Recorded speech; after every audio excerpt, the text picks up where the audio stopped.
Hello there, you beautiful soul, and welcome back to another Culture Talk segment with your host, Rebecca Munoz of Cultured Society. I am so honored and just grateful to have another special guest with me today. And it seems as though these conversations are just getting a lot of traction and they're so relevant because oftentimes in our society, we're not really focusing in on all the positive aspects of what's really happening in our world. There are so many amazing humans that are doing amazing projects and making waves in our world. And it's so important that we recognize them. The special guest today is a gentleman that I had the honor of collaborate not necessarily collaborating with, but I did collaborate with some of his friends in Chicago while I was living in Chicago. And so this is how I had the opportunity to meet him. And so last week I saw one of his posts about his family's members getting featured on this, I believe it was the Sun News in Chicago, or Chicago Tribune. Chicago Tribune, Correct. because they started a tortilla business. And I Hmm. remember just a few years ago, he had shared a meme about how shout out to our immigrant parents who came to the United States here with nothing and created opportunities for us as Mexican Americans to rise. And so I think it's so important to feature all the immigrants, the byproducts of immigrants that are coming here to the United States to actually create opportunities for us. And I think that it's so important. It's so important to highlight these people. And so with this, I introduce Rafael Navarro Jr., also known as Scheme Navarro. So Rafael is a Mexican American first generation college graduate and founder of Loop Theory and Beats and Bars. Navarro has been a respected artist for many years in the Chicago scene. As a self sufficient artist, he has developed a multitude of skills, which have helped him gain experience in various areas of life. With background experience in behavioral therapy with children in a group setting, as well as one on one with teens at Chicago Public Schools. In combination with many years of experience as an artist, he has created programs that he strongly believes in. Navarro's passion for music and working with youth were always two separate worlds. It wasn't until one of his students came across his music online at the school he was working with at the time. This led to a group of students suggesting he start an after school music program, which is where Beats and Bars originated. He finally found a place to have these separate worlds come together. Rafael came to realize the value there is in a skill set he taught himself as a teen. He looks forward to the day where Beats and Bars spaces exist throughout our communities and provide the necessary resources for our teens to realize the options that exist for them. He wants nothing more for the youth in his city to realize how valuable they are to themselves and their communities, giving youth options and showing them that there isn't one correct path to take, teaching them to take responsibility while helping them find the path that works best for them. Rafael has refocused his purpose and is committed to developing artists to their full potential. Having experience as an artist gives him a unique perspective needed in helping new talent identify their vision and sound. Navarro's goal with Loop Theory is to build a network of creatives and artists that will focus on the development of their artistry and a team which will assist in managing the process.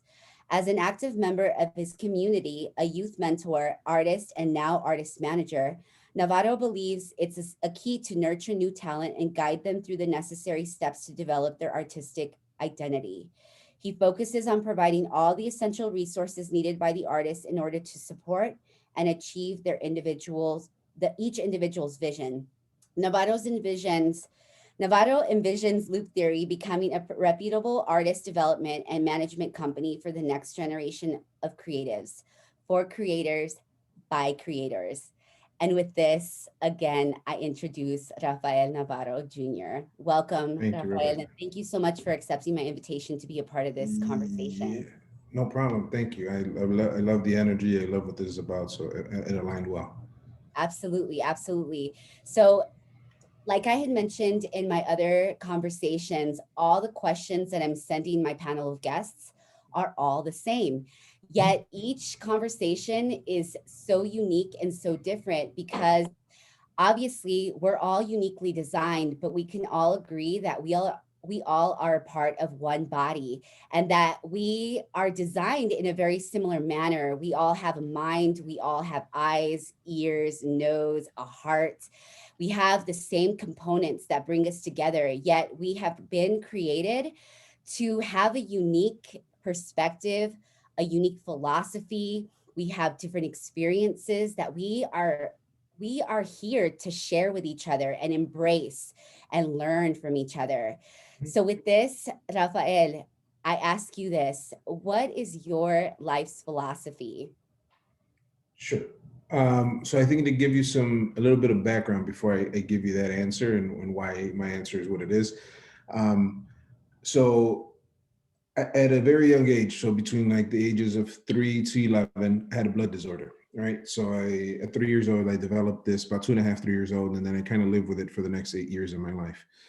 Um, and so with that experience in itself, one of the things that I think eventually naturally became like my philosophy was I kind of lived in the present, right? I lived for the day. I understood. I went through a lot when I was a kid from that experience. So I learned early on about our mortality and just all that aspect of it, right? And so I think because of that, it kind of skewed the way my perspective a bit. And so because of that, I was always very much in the present, right?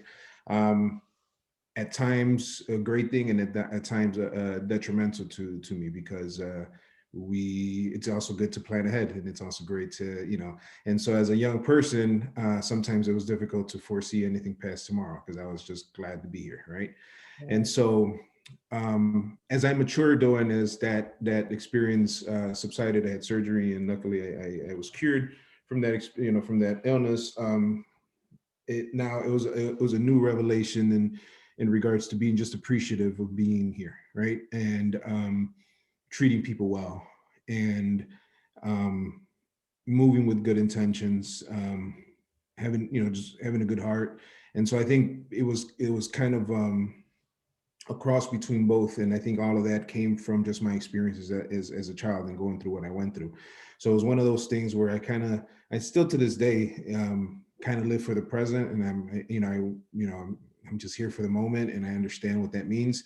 um, but I continue to carry that aspect of it. But I've also learned to, like I said, it was a combination of growing an understanding of being just compassionate, good-hearted, um, just wanting good for people, and I don't know, I just always continued that mindset as I continued living, as I continued growing.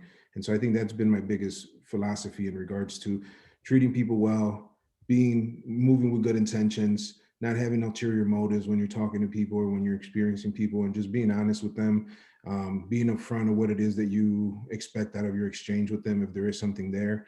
Mhm. Um, and I don't know, and I think that's been my biggest takeaway in life, is just being upfront with people and communicating what it is that you want and what it is that you expect out of something.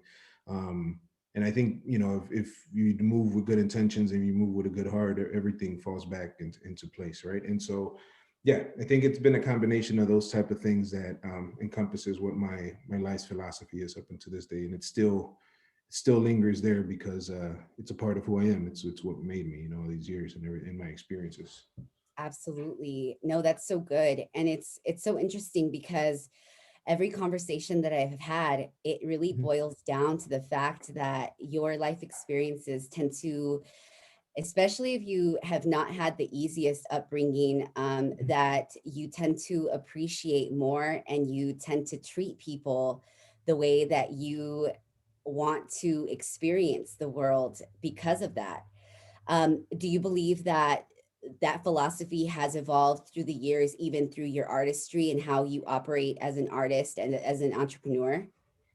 Yeah, for sure. I mean, I think it's transparent. I mean, I try to be as transparent as possible with anyone I deal with, artist wise or in anything in this field. I think the music industry gets this real big, you know, m- reputation of like shady people, and people you don't want to deal with, or just all, just the business aspect of things. And I feel that yes, it has it has evolved because I continue carrying myself in whatever area of my life. It's not just in my personal life though. So in business and in everything I do, I kind of carry that same mindset. And so I feel that it's been beneficial to me because a lot of times with artists, you step in, say, as a manager, and you're just stepping into their life and trying to kind of now control what they've been creating for so long, or now you're stepping into their world. Um, they want to know that someone with a good heart, with good intentions, is around them, not someone who's trying to get something from them or some. So I think just the simple fact that I give off that energy, the fact that that's just who I am naturally, has definitely helped in me being able to develop these relationships with young artists so quickly, because I think, like anything else, people know, and so because of that, and because I feel like I genuinely am who I am, um, the artists that I work with feel that, and it's made it a lot easier for me to maneuver, as I continue growing. Absolutely. And you know Mhm. what? We are naturally fillers of energy.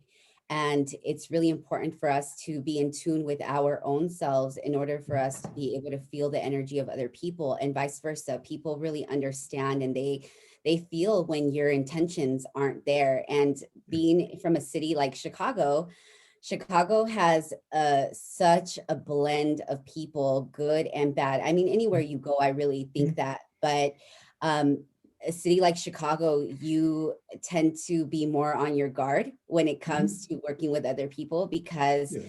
the people kind of develop a not so good of a reputation. So it's Mhm. awesome that you've been able to um, really develop that awareness of yourself from such a young age. Now, Thank you. how has your upbringing and circle of influence impacted the way that you think and feel and behave today? For sure. I think first and foremost, I mean, just my family, right? I've been blessed with two amazing parents. I have three older sisters. So just my core there as a youth, as a young person was, as difficult as, let's say, my personal situation was with my illness and things of that nature. I was loved. I was cared for. Um, my parents did what they had to do to make sure that I had, the hospitalization needs, at the time that I needed, and things of that nature, and whatever sacrifice. So I was blessed to be able to be taken care of. And so because of that, I come from a loving home. And so I think that has impacted me the most in the sense of how I interact with people. And I always try to see the good in people. And I always try to, I sometimes give too much of myself to people, without much in exchange, but because I just feel like, I'm here to serve, and I'm here to, to help, and to have an impact on people's lives. And so because of that, sometimes it can be detrimental to oneself, when you're, sometimes a little too selfless. Uh, but I think it just comes from that. It comes from being, and also I just never had like a bunch of friends. Like I people that obviously, I was friendly with everyone, and I never, but as far as like, I always kept my real friends, or my close knit circle, really tight. I know who I could depend on. I wasn't the type of person where I just needed to be accepted by everyone, or I just kind of, I knew who I could depend on. I knew who, and so I think all that just really, created who I am now as a person. Just being loyal, being honest with people. Obviously, I'm sure I have, you can ask my wife and some other people I've come across in my life. I have my flaws and I have my faults. Um, but I definitely think that everything that I've gone through, from the places where I grew up in, and the neighborhoods that I was raised in, um, to, just the way my family, being able to kind of just that juxtaposition of like seeing what was outside of my house, and like the craziness that we would be living around, but then like being able to go home, and at least I have some kind of like sense of like normalcy, and like, okay, cool, this is, so, and I knew the difference, because I also had friends that who maybe had a different experience, who was like, it was crazy in the streets, and then they went home and it was still crazy, right? And so Yes. like, to me, I knew I had that. I was like, cool, I can get away and be a little knucklehead once in a while, and be able, and then come back home, and it was cool. And I knew, but because of that, because of what I saw at home, I never strayed too much into anything, because I would feel it kept me away from a lot of stuff. It was hard for me to see my pops going in, like leaving to work at like 3, 4 in the morning. I couldn't justify me being out in the streets doing some crazy when my pops is like waking up at 3 in the morning to go feed us, So it was like, I couldn't justify it in my head. Like, how can I do that? Right. Like, how can I be out here doing this crazy stuff? And then he's out here grinding, making sure we got, food. And cause that was the thing, cause we never, we never had the luxuries, but we never missed out on the basic necessities at home, Yes. So we always were fed, we always had light, we always had water. I never got a pair of Jordans until I had my first job that I paid with my own check, stuff like that.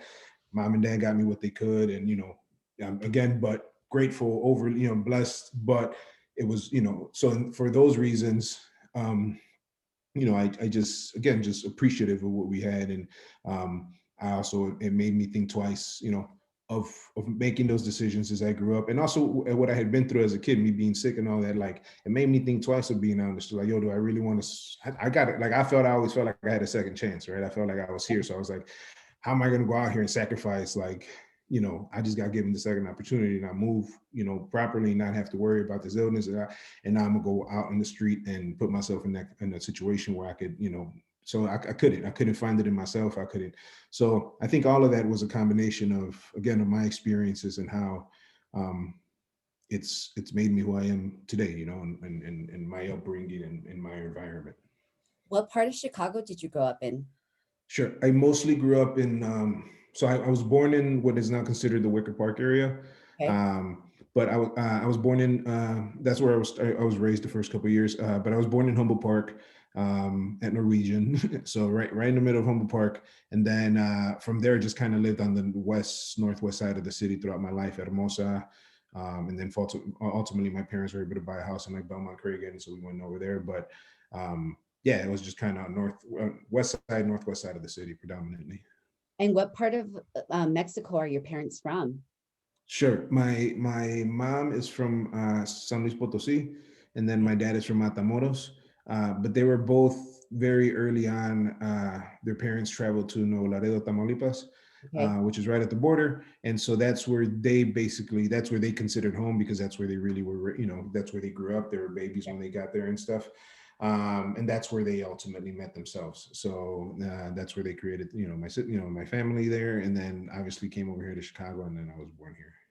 How did they end up from there to Chicago?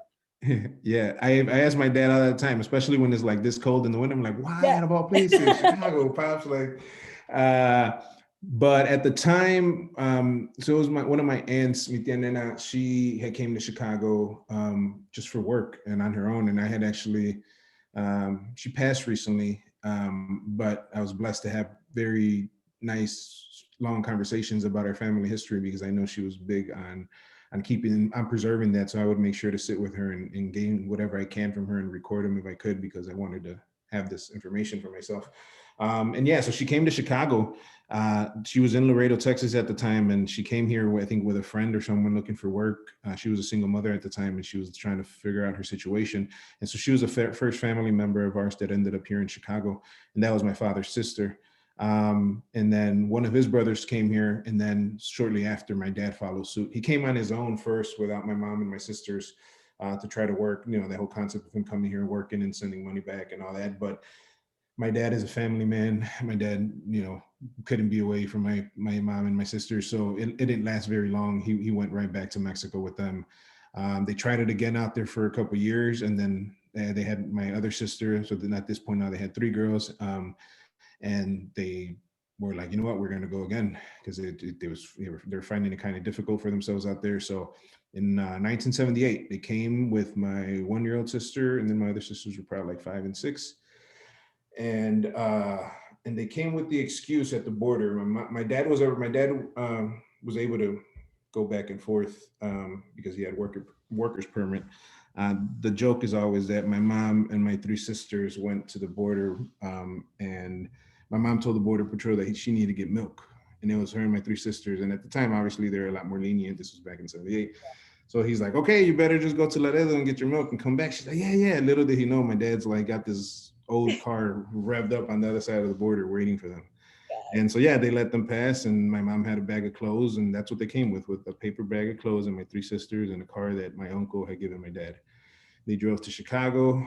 And my sister, I always loved my sister Anna's memory of like when she first saw like the skyline, right? Like her coming from Laredo to never seeing anything like that, to like seeing the skyline and just seeing like this whole other world, and then not knowing the language and what it was for them to go to school the first days, completely different life than they were living out in Mexico, in Laredo and Nuevo Laredo. And so it's, yeah, but that's how we ended up here. And then they, after that, like I said, they got here in 78, and shortly after I was born in 83. So 5 years later after they're here, I was born. And then, yeah, we kind of just solidified our life here. We would, for whatever 10 years or whatever, my parents couldn't go back while they were trying to get their green card and going through that whole process and getting my sisters. So for some time they weren't able to go. And then finally, when they were, again, this was difficult for me to understand at that time. I didn't get it. Sure. I was a child. But once they got it, the only reason I knew is because we would, any Christmas break we would have, that they would like literally pick us up from like Christmas break, like at 3:30 or whatever. And like from there, we were going to Mexico. They had already packed everything. We were like in the van, ready to go, like my dad was. And so for like whatever, most of my life, Christmas break, we would go down to Nuevo Laredo. We would all drive down there in my dad's van, and it was just beautiful because, again, those are the memories. And that's when I learned about what, where I was from, because prior to that I had been home, I had never, all I knew was Chicago, even though Spanish was my first language, my home is very Mexican and very, and so it's like, but I hadn't visited down there. And so, I was probably 5, 6 or something. That wasn't too, I was still young, but just, again, just understanding like where we had came from, what got us here. But yeah, it wasn't necessarily anything in particular. I think it was just opportunities that they felt were here, and they took on it. It's so interesting because you are the youngest of four. I'm the youngest of four. And I Oh, was, nice. yeah. And I'm 7 years apart from my younger brother. And Mm-hmm. my oldest brother was born in Las Vegas, Nevada. But this was when my dad had come just for an opportunity for work. And then they ended up going back to Mexico. Mm-hmm. And then like several years later, they ended up moving back to the New Mexico area. And that's where I was born. I was not planned. And were you planned? I have no idea. I Should think find I out was. about I don't think my parents planned any of us. I that. just think that it happened. It happened. I think just once they had me, they knew that there was a stop. Though I think they did determine that, all right, we're gonna stop this after this one. But yeah. It's so interesting because the more that I have these conversations, especially with the people who come from immigrant parents, Mhm. and then being the youngest, it's so interesting how the dynamic really changes. You being born first generation American, being born in a city like Chicago, and then being Mhm. a male, and then having that experience with your illness at such a young age. How old were you when you were sick, when you got sick? Sure. I was diagnosed at about. I was like about 2.5, 3. I was about to turn 3. And how long did it last? I finally got a surgery when I was 10, going on 11. And so I was Wow. cleared, yeah, from the whole process. Once I was like 11, I think I went back to the doctor one more time, and they realized that the surgery had taken care of the issue. But at the time, it was, up until recently, my sister sent me an article recently because some of the people that have acquired and my sister was vaccinated recently for the COVID situation. She's a dental hygienist. So she sent me a link, and she's like, just read into this. It seems like a couple people who took the vaccine got the blood disorder that you had when you were a kid. And so, again, so it goes back to, again, being first generation, all this. My sister Anna was with me at every appointment. My parents didn't speak English, well. So my sister was like the translator at every appointment. She had to be there. So she was very much involved with everything that went on with me, because she was the one, even though she's the middle sister, she was the one that was a lot more involved in that aspect of my life, just because she just kind of always took that role with a lot of us. Even Anna, she's more of the, I don't know. She just, even to this day, that's who she is. That's just her personality. Uh-huh. She knows more about what I went through as a kid than I go through. Sometimes people ask me, I'm like, I say, Anna, I don't know. I don't I even, don't know. I know it's called ITP. I know I had it for 8 years and it was not fun, and and things of that. But yeah, so just reading about that recently, it just brought that, and it was like they said it's like, oh, the rare blood disorder that 1 in 12 million people get. And I was like, oh crap, really? That it's that minimal, like that slight of a chance, and that was one of those. So, and the only reason that I got rebrought because my sister sent me that article, and I was like, oh man, that's crazy. And I was reading it, and I told my wife, I'm like, look, I had never seen like a stat, like I had never really looked into it, or again, a lot of this stuff I went through as I was a kid. So once I was over it as an adult, I did not look back into like, oh, Sure. what is it that what I had, or I was Yeah. just like, I'm good, thank you, peace. And so, recently when I read that, when they said that, I was like, oh, it's like a really rare blood disorder, X amount of people get it and whatever. I was like, oh, that's crazy. I guess, at the time I didn't know exactly what I was going through, but recently it got brought up to me. So yeah, again, it was something very rare and something that wasn't. And so because of that, it made it at that time, and specifically in the late 80s, early 90s, it made it very difficult for our doctors didn't know what they were looking at. Basically, they didn't know exactly what I had. They didn't know what was causing it. They didn't. So it was just very like I was literally, let's say, out of a 5-day school week, I was probably in the hospital 2 or 3 days a week. So I was in Wow. home. Yeah, I was at school very rarely. And so I guess even that kind of went back to the being selective with friends and things like that. And like I knew who my buddies were. I knew who I could miss a couple of days from school and I was going to come back, and they kicked it with me. Like there's, and who looked out for me, or who know like, oh no, Ralph can't. Because that my thing was, so I had the blood disorder where I couldn't, I don't, blood wouldn't clog basically. So if Uh-huh. I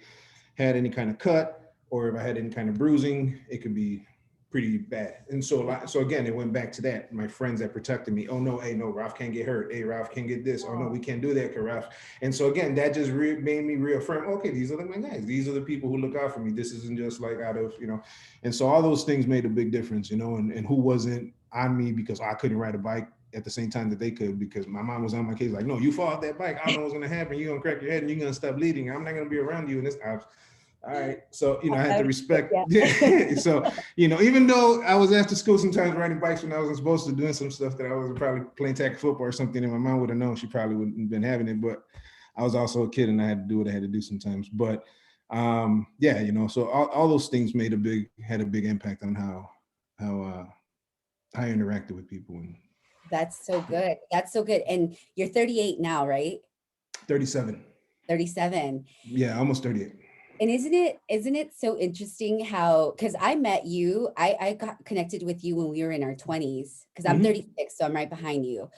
Um, and I know that I was in a completely different headspace at that time. And even though I had been through a lot of experiences that were super hard for someone of my age, and even like where I come from, to end up in a city like Chicago, I know that it really started to mold the way that I started to think later on in my life. So once I hit my 30s, my perspective on life completely changed.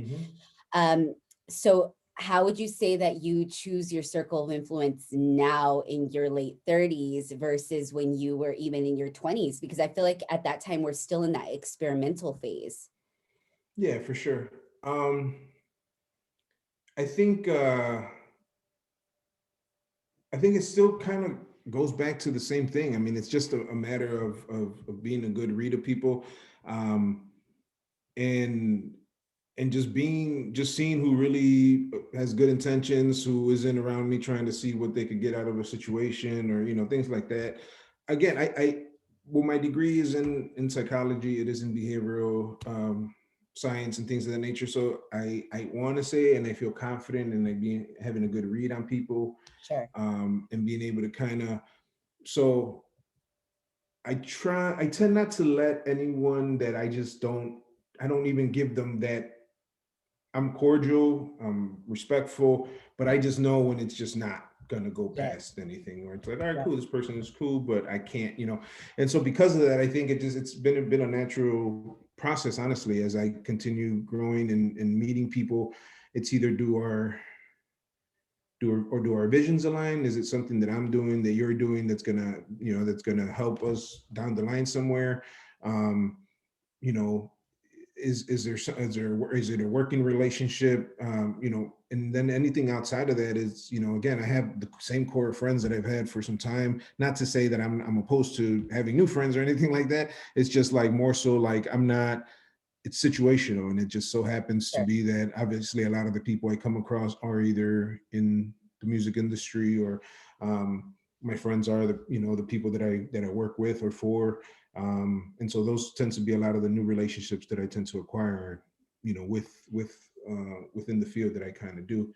Good. um yeah, and it's been a natural process, and again, I'm confident in who I've yet to let anyone in my life that has completely just did something super bogus to me. Like, I've been blessed to be like, okay, you know, everything's, you know, just amicable, just all right, maybe things didn't work out or this or that or whatever, but nothing where it's just like, and that was, I guess that's always been one of the biggest things. Like, I always thought, even as a younger person or anything, like I never wanted to be walking like down the mall or something, and like I'm walking with my daughter or someone, and then or my wife, you know, or something, and then I have some like girl that I did something crazy to, or some person Yeah. or some dude that Sure. I like did wrong or something, like approaching me and be like, yo, you didn't, you know, like I just never wanted those kind of, you know, and not like that I ever super, but I was just like, again, you know, never putting yourself in the situation where someone out there in the world has this like animosity towards you, or this Sure. like, and so to me, I live my life like that. Like, I don't, if you dislike me, or if you have some type, it literally has to be something that you brewed, something that you created within yourself, because I know for a fact that I've not willfully, intentionally moved in any way to cause you any harm or to make anything, you know what I mean? So that, I honestly, like, I live my life thinking that no one has an issue with me, and maybe that's wrong, you know, especially in Chicago. Yeah. But I, you know, I mean, yeah, there's a difference in being aware. Like, I'm Yes. super aware of my environments and everything Yeah. I've been raised in. I might have some PTSD from everything I've gone through, uh, but in regards to just people and them, you know, being a part of my life, and that, I think it's been just, yeah, like, you know, I've been blessed to not come across it, but I've also been conscious of it, and I've never wanted to leave any situation to that degree where someone feels some hate or something that strongly Yes. about me that they need to voice it. Like, I don't, you know, I Yes. don't.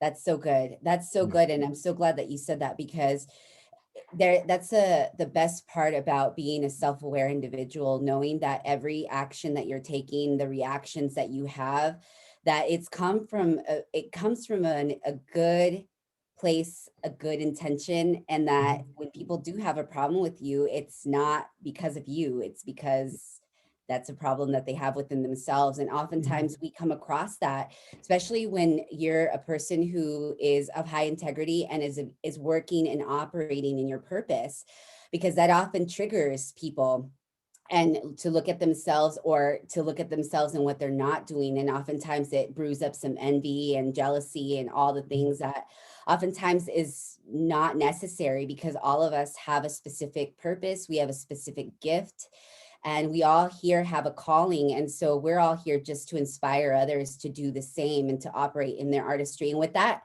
being said, do you believe that your line of work in artistry infects our society with positivity? Yes, I think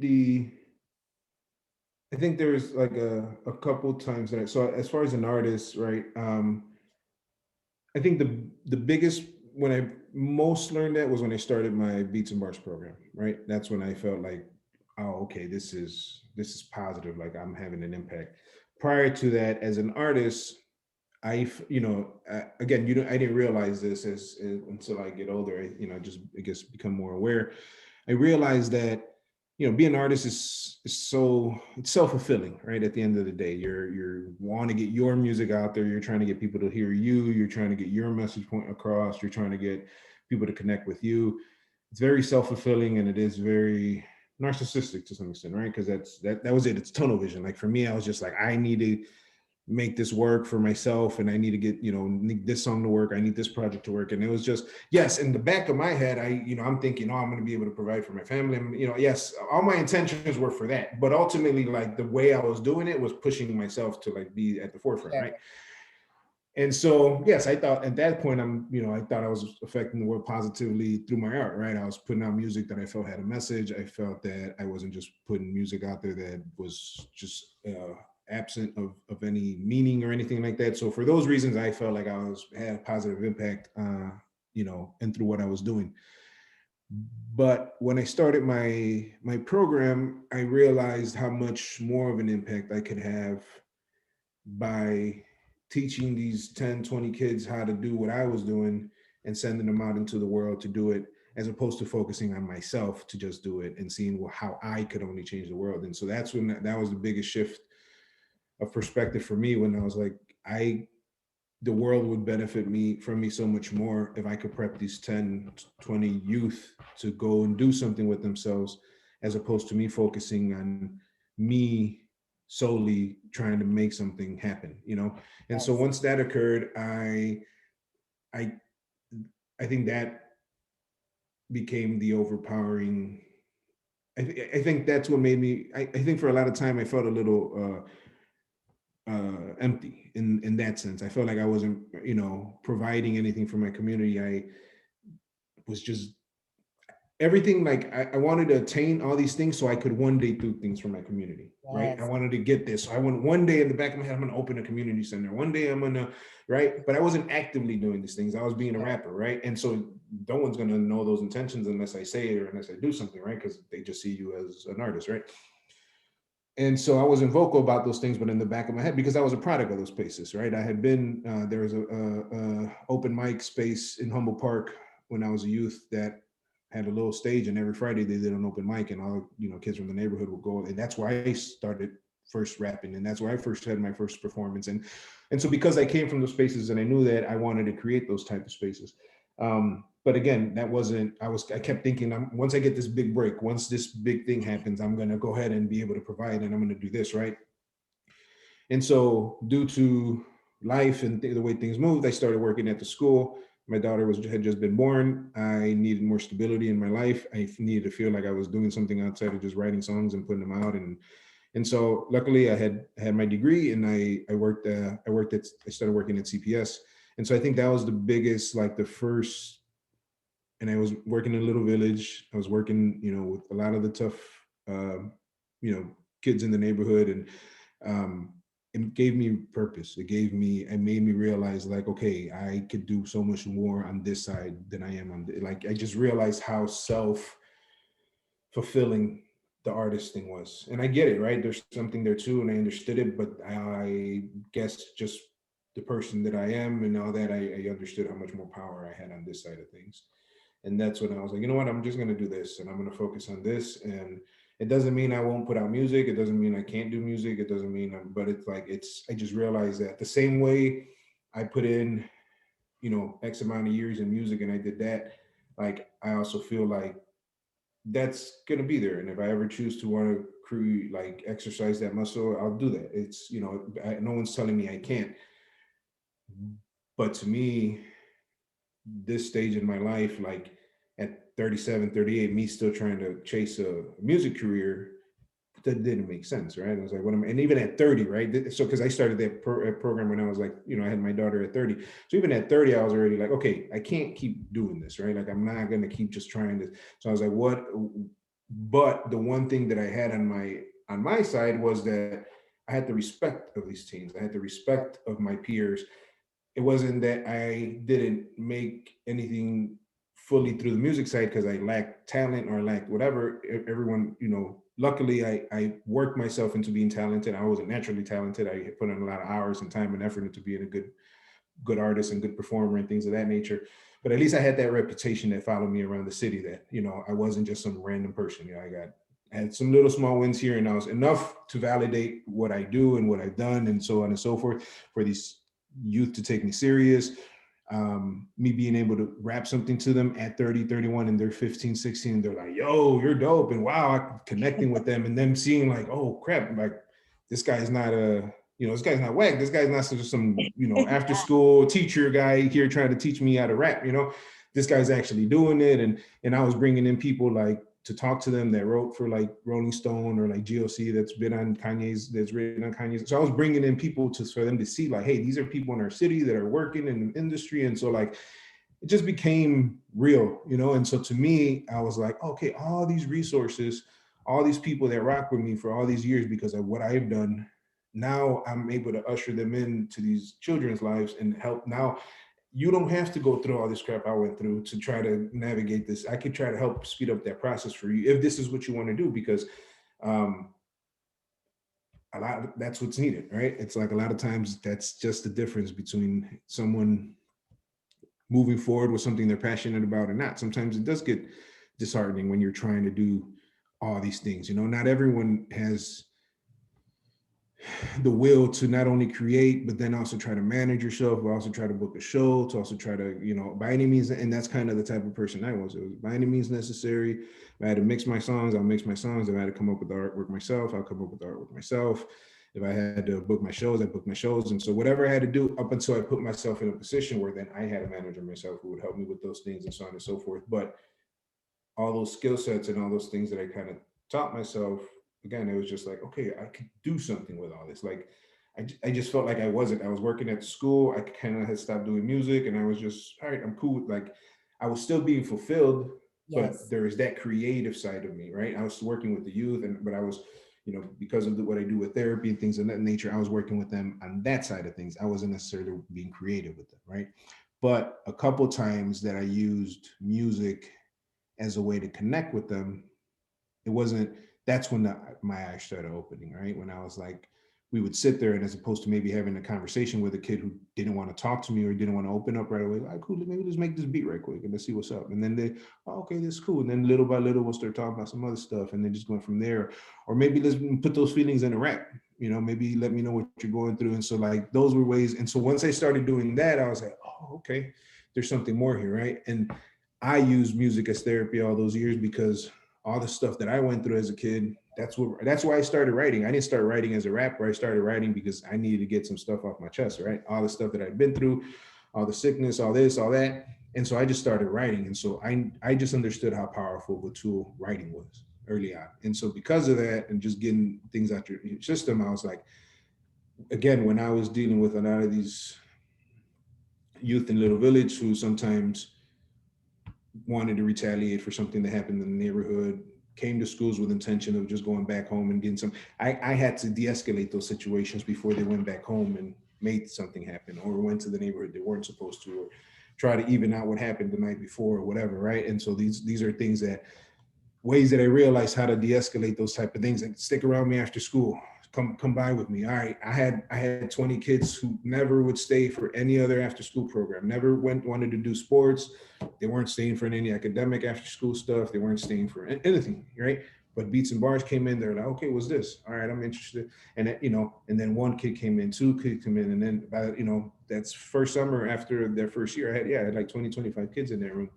Wow. And all these youth were youth that I knew for a fact if they were not in that room with me, those dudes, those are the kids that were in the streets though. Like, these were not Sure. dudes that were like, no, if they weren't at the crib, if they weren't at the studio with me or working out of the school, they would have been out there because that's it. They don't, you know what I mean? Like, this is life. It's what they know, is what they're around. And so I knew, like, yo, I gotta, if I get them in the studio with me, then they're in here, they're not out there. So I was like, all right, cool. And now if I could get them working enough and be passionate enough about this, where I'm like, all right, cool. Now you got to go home and knock out your verse. So not only now I'm taking up their time when they're at home too. Maybe instead of being outside, they're going to be in the crib, because I knew for me, that's what I was doing.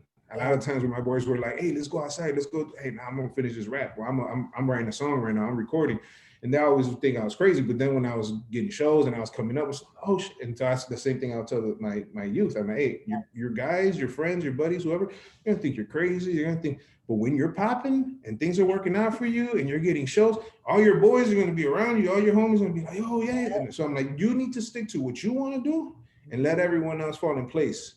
If that's, you know, and that's cool. If they don't have that drive and they don't have the vision for themselves, you can't fault them for that. But that shouldn't inhibit what you see for yourself. And so I'm like, Exactly. go in, do what you got to do. And trust me, your buddies, they'll fall in line. Once they see you doing what you're doing, everyone's going to fall in line. And so again, just that type of mentality. And again, talking from experience, I wasn't just coming up with things. Sure. You know, these are things that I lived through and I went through. That I think more than anything, that was the connection. Like, they just knew I was from where they were from. You know, I wasn't from Little Village because I didn't grow up there, but I mean, you could, my streets are synonymous in that sense. Like, it's the same troubles that we went through. It's the same things. It's just different gangs. You know, so yeah. That's so good. That's so good. And, you know, it's so interesting how oftentimes when we're going through these experiences, we don't really understand the puzzle pieces coming together, right? But at this place that you're at, you recognize that going through the experiences with developing your own music and having that hustle where you could create your own art and write your own lyrics and put your beats together and get Mhm. booked for shows, like all of that is so relevant in our experiences to be able to now come back and fulfill our purpose. And with that being said, do you believe that the work that you do every day now is aligned with your calling and your higher purpose? Yes, I do. Um, I think the biggest thing for me is again, I think the biggest realization I had as I got older was just like the serving part, right? Where Yes. I want to, and so I think because of that, anything I do, I have that perspective on it. And so even when I'm working, I still work with a company that does therapy for kids with autism. I'm not doing the therapy on hand. I'm more on the management side of the team, but um, I still feel that all the work that I do um, is either going to help these families get their child some services that ultimately improve their lives. I'm always trying to find ways to connect with the communities in this aspect. I'm always trying to find ways of like educating the communities on like in this particular thing, you know, just autism, on what autism is, on what ABA therapy and things of that nature. So it's like, even though there's different avenues that I take, everything to me, try to find ways of connecting with the people that are mostly in need. I try to connect with the people that I feel are not informed. I try to connect with the people where I feel the resources are not there. And so because of that, I feel, and it goes with everything. And I also think it translates with the music stuff. You know, I reach out to my youth who I worked with. If they reach out to me and need help for something, you know, so it's like I ultimately, that's my bottom line, is that whatever I do, I I always try to find back to connect back to where, to home somehow, or to the struggle somehow, just knowing like what I've been through and what I went through, and trying to find like an answer for those families, and an answer and some guidance for those, uh, because I see my parents in them. I see my, you know, how uninformed my parents were with my illness at the time. I know how many families are uninformed just with their child having, you know, this again, I work mostly with kids on the spectrum, just being uninformed about that, especially a lot of Latinos, African Mhm. American communities.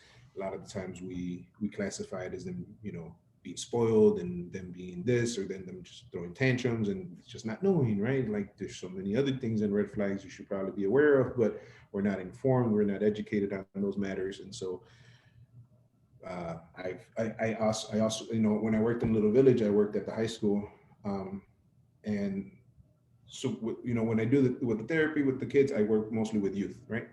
Okay.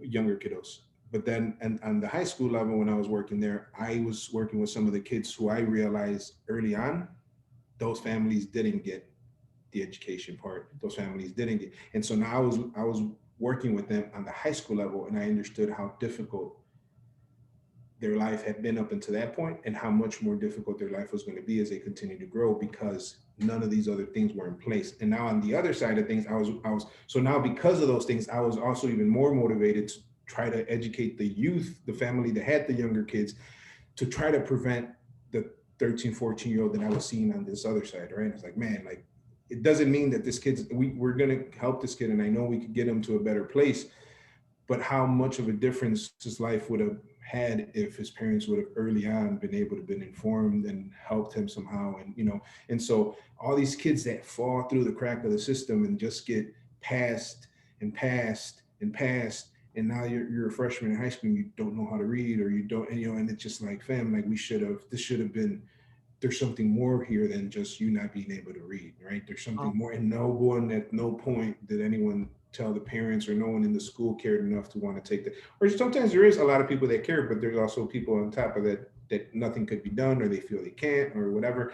Um, and so because of that, I was just able to learn both sides of the spectrum, and you know, in regards to like what happens when nothing gets done for a child and they're just kind of skating by life, and you know, and then how important it is to get those to those families early on and being able to educate them. So yeah, I think that everything I do, you know, in that regard, and then everything I obviously do with my music and managing, and the artists I work with, I think it's synonymous, because I move the same way. Ultimately, it's trying to fulfill our lives and be a positive like outlet to them myself, you know, and for them to see me as someone that they could come to in the system with and try to help them in what they're trying to achieve. And so because of that, I feel like, yes, everything I do is aligned because I feel like I'm having an impact on individuals' lives. I'm not just, I think a lot of, for some years I worked, random jobs where I was in front of a computer all day and just, just randomness when I was younger, where I felt obviously nothing, I wasn't fulfilled in any way. And so for those reasons, like, yeah, just understanding that it's like, I'm dealing with people, I'm impacting their lives and how they move and how they decide and what. So for those reasons, I do think I feel a lot more fulfilled and that Yes. yeah. And it's so good to have a contrast, isn't it? Where you've experienced opposite end of the spectrum, where you're doing work that you just know deep down inside your gut that it's just not right. You don't feel comfortable. You feel empty at the end of the day. And even what you said about your artistry, where you were putting out music and people were recognizing you, and your music has a great message and it's fun. But at the end of the day, you really wanted to do something that was really going to impact people. And you're right, it starts from the very beginning. I've had the opportunity to work in families' homes and see the different dynamics, even when it comes to economic statuses. And my brother has been a teacher for 20 years in Las Cruces, New Mexico public school system. And he sees crazy stuff, and it really does start so early in the homes. And oftentimes these parents, they're kids having kids, right? They're out there trying to make it themselves. So oftentimes the negligence is kind of, it's hard to even They're not even balance. aware of it themselves They're sometimes. not aware of it. Mhm. Exactly.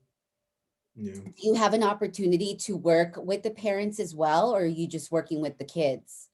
Yeah, I had to some extent, yes. I mean, I had to talk to a lot of the parents for my after school kids because a lot of the parents didn't think that they were staying after school Okay. for after school activities. So for those reasons, yes, or I had to be the just the middle person for them to get approval for certain things and that nature. On the other side of the therapy, yeah, we offer like parent training and we do things of that nature to make sure there's um, that they know how to communicate with their child and how to like get things accomplished.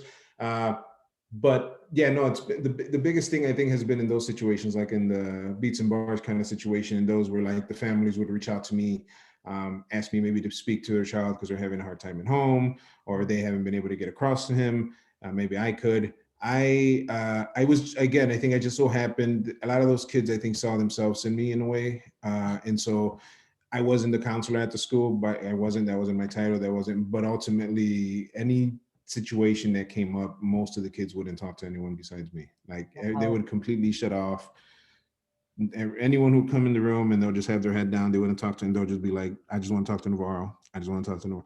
And so finally be like, all right, Navarro, can you please come down to the office? And so I would be the only ones to get things out of them. They just would sit there and talk to me and let it out. And I remember the principal was, I don't know what, but hey, man, it works. So I'm going to send you in there every time. So yeah, and it feels good. It feels really good. It feels because again, on my end, I know that where my intention is. I want these young brothers and sisters to like succeed. I want to see them get Yes. out of this situation like wholeheartedly, right? Like with every ounce of just soul in me. And it's just so like, and I, so I'm glad that they feel that, right? Because I think if I in my head I feel like I'm giving that energy, and if I were to be shut off by them, or I was like, man, I would feel a way about it because I'm like, man, I'm really trying to connect with people, and I know my intentions are good, and I'm glad that for I don't know whatever it is that I've had that I've had a lot of parents tell me that even with the youth that I work when you're much younger. They're like, we don't know what it is. You have a connect. I've had parents who would just hire me just to go be with their kiddos sometimes, and just Wow. they're like, I don't know what it is. You have a connection with them that I don't know. I don't acquire it to any specific to any specific thing or experience or whatever I've gone through. Again, I just think it's my heart. I think it's just the way I've been. Um, I'm good with youth. I'm good with, shorties. I'm got to connect with them. Even I've done therapy for, on the spectrum, they could be diagnosed as early as 2 years old. So I've had, I've done things with 2, 3 year olds and whatever. And I've walked into rooms where they're like, they've never approached a person, but they went and hugged you, or they've never even done this, but they went and sat by you, or they've never even, but the feelings that I would get from parents, like, wow, he's never actually tried to connect with anyone, or he's never actually went to sit by you next, he right away came to sit by you, or by the first day he was having a conversation with you, and he might have, most of the time chooses not to speak to any adult that's not mom and dad for some time, so just those type of things where I would kept getting these reaffirmations of, I would step into the situations as who, and then when I would keep getting these kind of from parents and from families, like, oh man, my child didn't, or, they're connecting with them, or, hey, can you come by just to, I was like, man, like, okay, like, I don't know, I don't know what it is. I don't know what, but I'm thankful for it. I'm thankful for being able to give off that energy to them, to feel that comfort, to feel that, just like, not, I'm not here to harm, I'm not here to hurt, I'm not here to, and it feels good. It feels good to, I don't know, even sometimes, like, I'll be, I always think, like, I walk down the street sometimes and it'll be a young lady or anybody, I always think of like young women that are walking alone sometimes, just because I'm always conscious of it. And so I don't always look as the most friendliest person, and I understand that, right? I'm like this heavier Mexican dude, beard. Sometimes I always got a hat. Now I got this black face mask on all the time, so it doesn't make it any better. And so, I'm always like conscious of that, right? Of that interaction, even if it's someone passing by. Like in my head, I'm literally thinking, like, man, God bless you. I hope you make it safe to wherever you're supposed to go. Like, whatever, right? And I'm like, man, it sucks that this young lady probably, though, is thinking like something different, right? Or for a split second is like, what's this dude about? And I was like, man, I just wish you knew that in my head, I'm hoping that you're good. I want you to know that I'm not going to cause you any harm. But I don't also even want to say, I don't. And then there's times where, oh, I should go on my way to say, like, hi, how are you? Just to make them. But then I was like, no, then that comes off as creepy, or that comes off as now. And it's like, so, I'm going to just do my thing, keep walking. But I know in the back of my head, my intentions are good. I really hope that you get to wherever you're supposed to get alone, get there safe, whatever. And I was just like, man, it sucks that we live in that world, right? That I'm like, that, yeah, someone like that might, and because not only that, but because I've been in situations where people, because of who I am, and, as Yes. far as just who have made me feel like I was a threat to them, or they might have, certain things where, so because of that, it's like, I try to, but then I'm also like, I shouldn't have to live like that. I'm not a threat. Like, I'm not, so I shouldn't have to live with that notion that I am, right? But unfortunately, again, you're predisposed by, your environment and experiences. So, but yeah, I just always think, like, man, again, just in even those situations where sometimes when I would walk out of work like 5 a.m, and I know that same young lady's walking to the school bus or whatever, and I'm just like, man, I would sometimes even go across the street, to not make them feel. I just don't want to give anyone that, like, yo, you good? I don't want to. And Yeah. so I don't know. It's just the way I move. But with all that being said, it's like, even with the shorties, I just, with the kids and everything, I've been blessed to be able to connect with them somehow, Yes. and I'm just, yeah, I'm blessed to be able to live in this world that I've worked for. And you know what it is? So, I mean, I see you and I've had the opportunity to interact with you. It's been a few years, but Mhm. I believe that people with a background like the way that we do, because I actually don't look like a typical Mexican girl, and a lot of people don't Mhm. even think that I have immigrant parents. Like, we speak Mhm. Spanish in my household Mhm. only. And so it's really interesting how we judge people by what they look like exterior. And we Mhm. never really give it the opportunity to even have a connection, a conversation. And I make it a point every time that I go out of my house to say hi or have a conversation with anybody. And I know that it's different for women Mhm. than it is for males. But what I think it is about you is that because of your background and because of the experiences that you've had, you are just a lot more like, you're more relatable. Mhm. You're not like the typical psychologist, right? Or the typical therapist. Like you have a story, you have a backstory, Mhm. you have pain points, and you even just the fact that your parents come from where they come from. These Mhm. kids have more of an opportunity to be able to relate to you and have a regular conversation versus one of those professional book smart people that went Mhm. to, the University of Chicago that has Mhm. elite, background. It's a little bit more intimidating to have that. And Mhm. although, there's a lot of people, like yourself that have an education, have taken their background not as an excuse to stay where they are, but to thrive in Mhm. areas that we wouldn't normally have opportunities.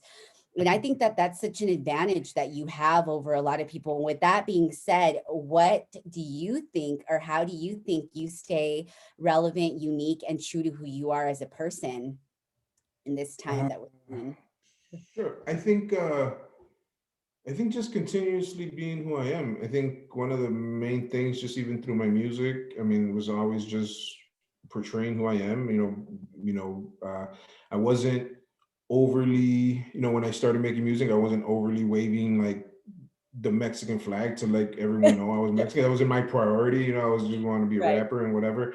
Um, Obviously, as my, I wanted that also because that is a big part of my story. So I did want that to be told, and I did want that to be made people aware. So at some point, I obviously made more of I was more intentional with that message in the stories I was saying because I felt it was necessary for me to tell those stories, and in order for me to tell those stories I needed to give some background to validate but I think nowadays honestly what keeps me relevant and what keeps me in tune is I think one for one hip-hop culture is a youth culture. It's youth driven, and I was born in it. I live in it every day up to this point. I work with a lot of youth that keeps me in tune with a lot of things that are going on. um, I mean, yeah, I'm very well aware of my age, but I also feel I just have a quality that not many have. Honestly, I mean, I don't know what other ways to put it. I don't. I'm very not much into talking about how cool I am. Like I'll tell you that much, right? Like that's just not who I am, right? But I also have to come to realize, like when you got something and it works, and you have to own it. And so I'm also part of that mentality. So I don't know what it is necessarily.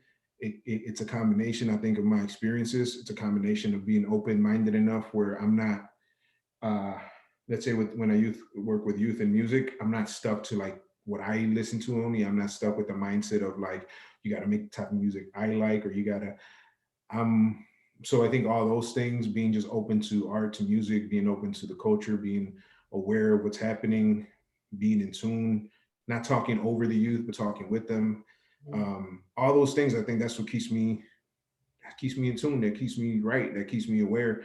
I got six nephews, that I check in with all the time too. I got all my other kids that I work with that I still, so it's just that it's just staying relevant to, especially again in making music and helping young art. Let's say right now with Loop Theory, where that's my primary focus is my goal is to find new artists to help them onto their next thing. So I need to be in tune with what's going on, who's next, and so that a lot of the times with the Beats and Mars program, it was a good introduction to a lot of the youth talent in the city too, because I would kind of see, oh, okay, this person's dope, and they go, and so I would kind of, so all that, it keeps me just self-aware of what's going on.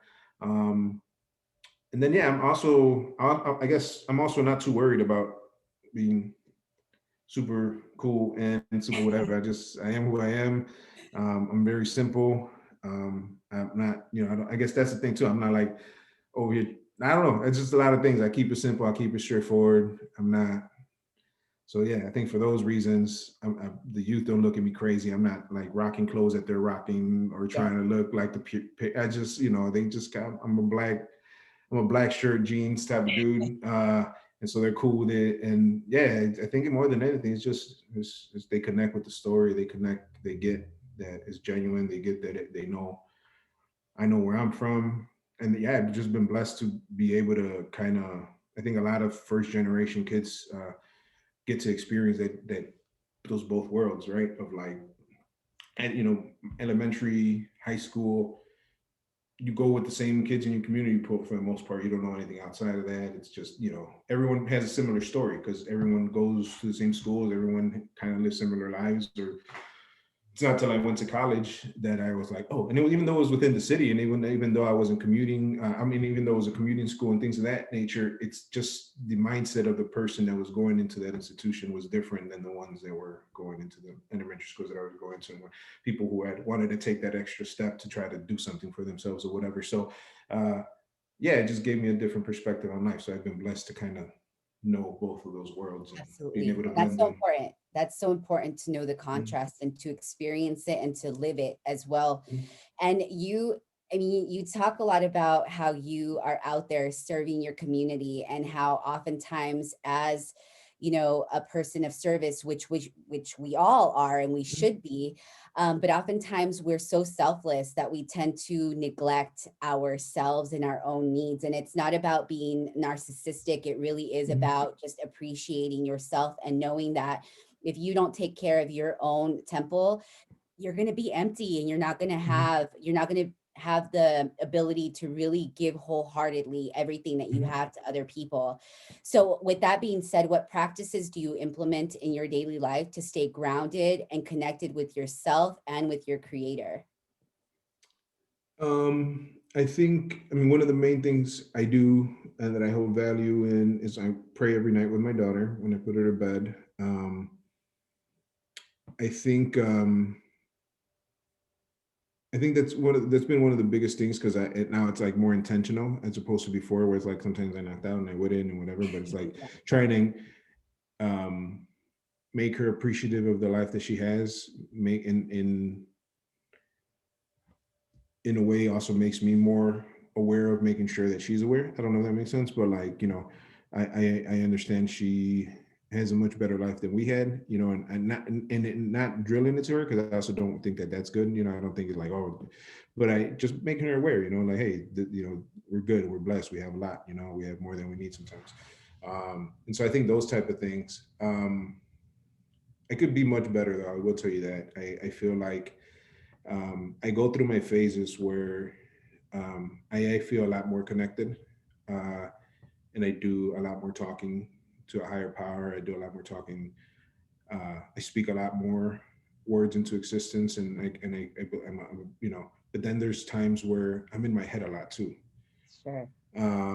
and I'm learning to get out of it a bit sometimes, and speak, you know.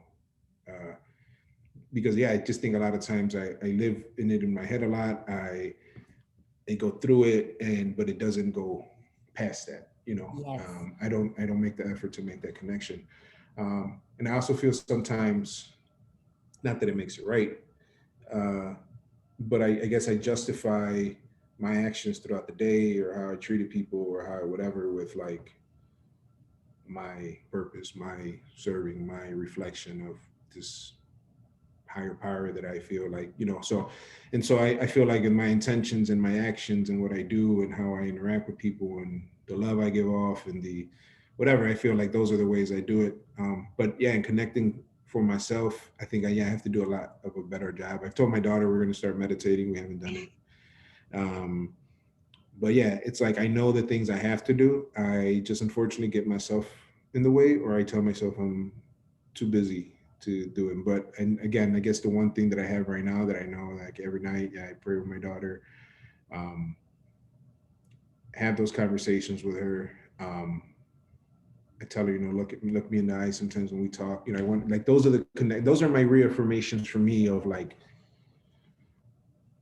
of a higher power sometimes, like having that connection with her, seeing her grow, seeing her develop into the person she is.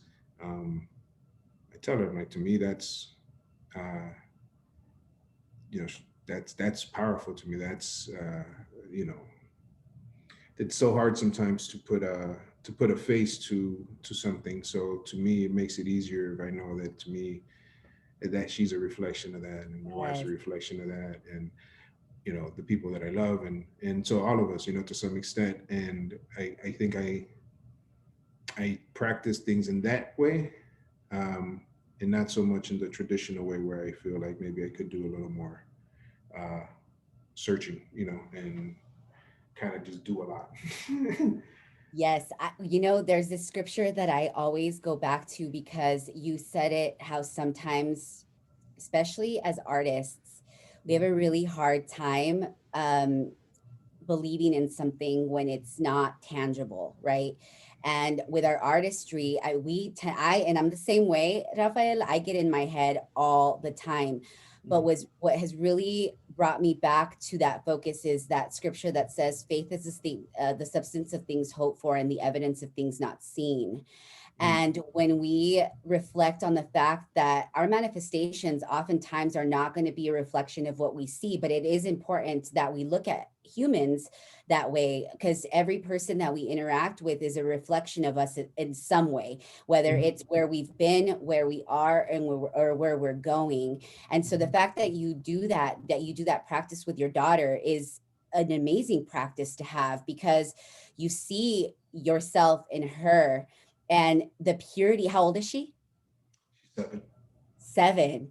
So we Mhm, actually operate in 7-year cycles. So she's already mhm, going into another phase of her mhm, life. And the fact that you could look at her and see yourself in her, and it's almost as though you're kind of living your life through her, but in a mhm, way where you're guiding her to make the right decisions, not necessarily forcing her to make mhm, the decisions that you didn't make or you did make mhm, or whatever, but it's almost an opportunity for you to live through her vicariously and still be grounded in the fact that you have everything you need.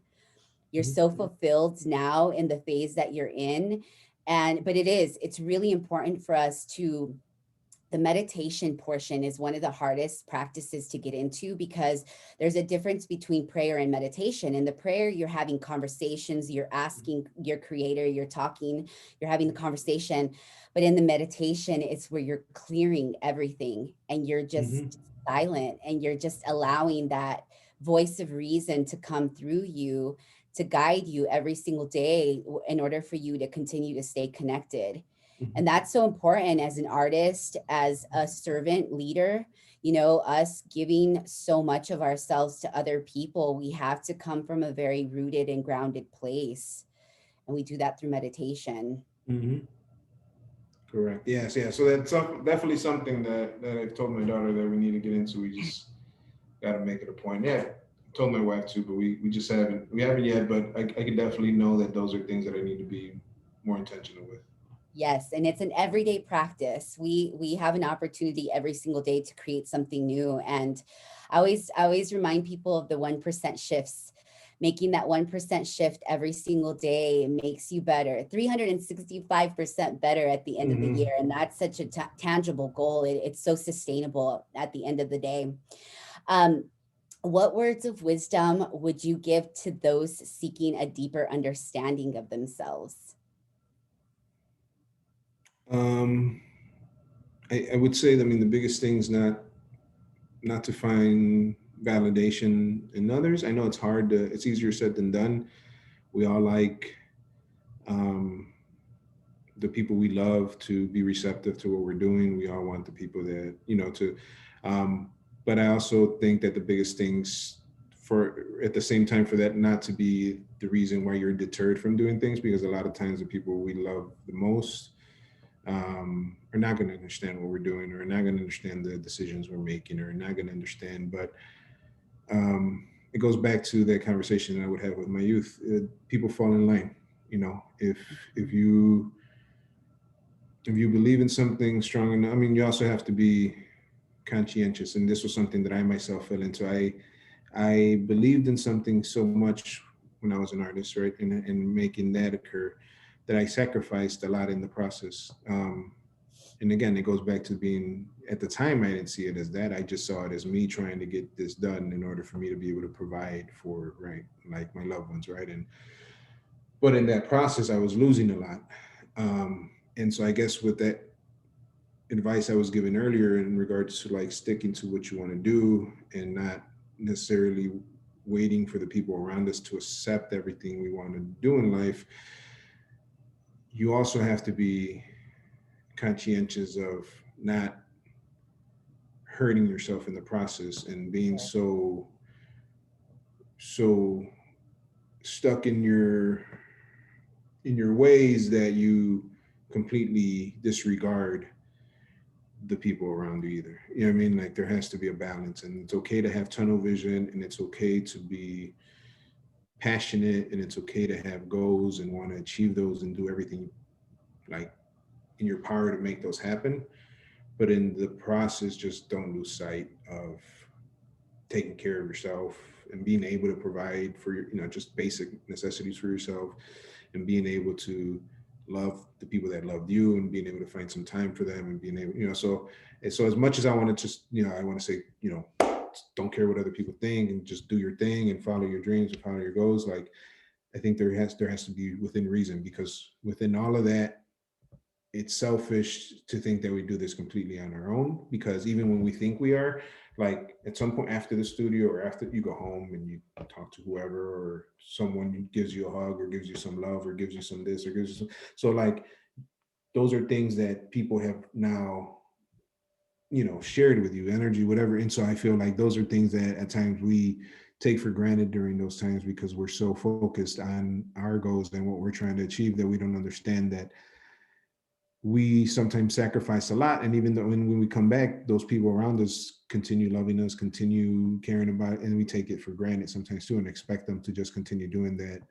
endlessly, and to be understanding of what you're trying to do, because in the back of your head, what you're trying to do is ultimately going to benefit them. But they don't always care about that. Exactly. They Yeah. care about you, and they want you. And so again, understanding those type of things and being aware, I think, was one of the biggest lessons that I had to learn on my own, and it was a tough one. And so I think it's good to have tunnel vision. It's good to just know what you want to do, but just be aware of what that sometimes bring, and what your actions and how it affects the people around you, and just to be compassionate too, in that regard, not to always be take.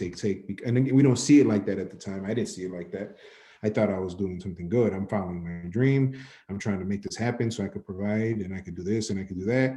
And so in my head, it wasn't self-fulfilling, but the way I was going about it was, you know what I mean? And so like for those reasons, yeah, just be mindful of that. Be mindful of the people around you, because uh, yeah, all this stuff is cool and everything, but at the end of the day, you go home. At the end of the day, you go to bed, you go to sleep, either next to your partner or in the family home, wherever it is. At the end of the day, you have that, and so like you need to secure that and make sure that that stays growing as well. Not just thinking that you're going to focus on this one thing and grow this, and then this is also just going to be nurtured by the simple fact of it just being there. Like, no, you have to also nurture these relationships on the side, and you also have to find time for the people that find time for you, and so like all that. So yeah, and again, I think at that time, and I felt I was the closest to achieving what I was had been aiming to achieve all those years, where I felt I had to go in like just all in, and I was like, this is it. Like I'm right around the corner. I can't. And that's when I sacrificed the most, and that's when I I cared more about what I was aiming to do, and not again, not on purpose, right? But I cared more about what I was trying to achieve than anything else around me necessarily, Sure. even though the people around me were telling me otherwise. And so yeah, just listening, and understanding that it's not just always about what we want, Mhm.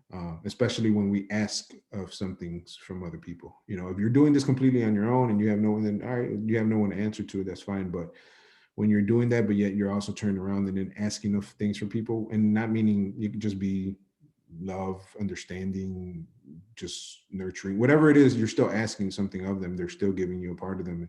And so because of that, you just can't take that for granted and just keep doing what you're doing, and then coming to get what they give, and then going back to doing your thing. Like it's just wasn't it. And that's kind of what I was. I was like, okay, I'm doing this thing. Then I would come check in, and and then all right, I'm gonna go back and do what I do, and then come back and it's like, this isn't working. Like it's just not. So yeah, so I think that's the biggest advice piece I could give to anyone. Definitely stick to your goals. Definitely, you don't have to. Most of my family never understood what I did with the music. Again, we're Mexican. Hip hop was not the top genre of choice at the house. Uh, So they never got it. They never understood it. None of my sisters were into hip hop, even, so that didn't work, So my parents were, obviously not into it. So they never understood it, up until later when either I came out on the newspaper or I came out on the news or something happened when they're like, oh, so that's what you've been doing all these years in the basement. Or that's what every time you tell us you got shows or when you tell us you're going to go to the studio, they had no idea what I was doing.